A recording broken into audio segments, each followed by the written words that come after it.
ಖಾನಾಪುರ ಕೃಷ್ಣಾಪುರ ಗ್ರಾಮ ಸ್ಥಳಾಂತರಕ್ಕೆ ಚಿಂತನೆ, ಗ್ರಾಮಸ್ಥರ ಚರ್ಚೆ.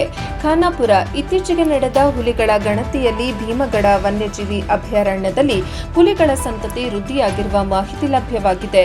ಇದೇ ರೀತಿ ನೆರೆಯ ದಾಂಡೇಲಿ ಅರಣ್ಯ ಮತ್ತು ಕಾಳಿ ಹುಲಿ ಮೀಸಲು ಅರಣ್ಯ ಮತ್ತು ಅಣಶಿ ರಾಷ್ಟ್ರೀಯ ಉದ್ಯಾನವನದಲ್ಲೂ ಹುಲಿಗಳ ಸಂತತಿಯಲ್ಲಿ ಹೆಚ್ಚಳವಾಗಿರುವ ಬಗ್ಗೆ ದಾಖಲೆಗಳು ಸಿಕ್ಕಿವೆ. ಮುಂದಿನ ವರ್ಷಗಳಲ್ಲಿ ಹುಲಿಗಳ ಸಂರಕ್ಷಣೆಗಾಗಿ ಈ ಅರಣ್ಯ ಪ್ರದೇಶಗಳಲ್ಲಿ ಮಾನವ ಹಸ್ತಕ್ಷೇಪದಿಂದ ದೂರ ಇಡಲು ಕೇಂದ್ರ ಸರ್ಕಾರ ಸಿದ್ಧತೆ ಆರಂಭಿಸಲಿದೆ ಎಂದು ಜಿಲ್ಲಾಧಿಕಾರಿ ಮೊಹಮ್ಮದ್ ರೋಷನ್ ಹೇಳಿದರು. ತಾಲೂಕಿನ ಭೀಮಗಡ ವನ್ಯಧಾಮ ವ್ಯಾಪ್ತಿಯ ಕೃಷ್ಣಾಪುರ ಗ್ರಾಮಕ್ಕೆ ಭಾನುವಾರ ಅರಣ್ಯ ಇಲಾಖೆಯ ಅಧಿಕಾರಿಗಳೊಂದಿಗೆ ಭೇಟಿ ನೀಡಿ ದಟ್ಟ ಅರಣ್ಯದ ನಡುವೆ ಇರುವ ಕೃಷ್ಣಾಪುರ ಗ್ರಾಮವನ್ನ ಬೇರೆಡೆ ಸ್ಥಳಾಂತರಿಸುವ ಕುರಿತು ಗ್ರಾಮಸ್ಥರ ಜೊತೆ ಚರ್ಚಿಸಿದರು. ಬಳಿಕ ಗ್ರಾಮಸ್ಥರನ್ನುದ್ದೇಶಿಸಿ ಮಾತನಾಡಿ, ಹುಲಿಗಳ ರಕ್ಷಣೆಗಾಗಿ ಕೇಂದ್ರ ಸರ್ಕಾರ ಮುಂದಿನ ದಿನಗಳಲ್ಲಿ ಕಠಿಣ ನಿಲುವು ತಳೆಯುವ ಸಾಧ್ಯತೆ ಇದೆ. ಕೃಷ್ಣಾಪುರ ಗ್ರಾಮದ ಸುತ್ತಮುತ್ತ ಹುಲಿಗಳು ಸಂಚರಿಸುತ್ತಿರುವುದನ್ನು ಅರಣ್ಯ ಇಲಾಖೆಯ ದಾಖಲೆಗಳು ಖಚಿತಪಡಿಸುತ್ತಿವೆ.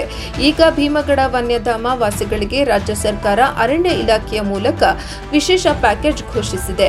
ಕೃಷ್ಣಾಪುರದ ಜನರು ಈಗ ಇದನ್ನು ಪಡೆದು ಅರಣ್ಯ ಪ್ರದೇಶದಿಂದ ಮುಖ್ಯವಾಹಿನಿಗೆ ಬರಬೇಕು ಎಂಬುದು ಇಲಾಖೆಯ ಆಶಯ ಎಂದರು.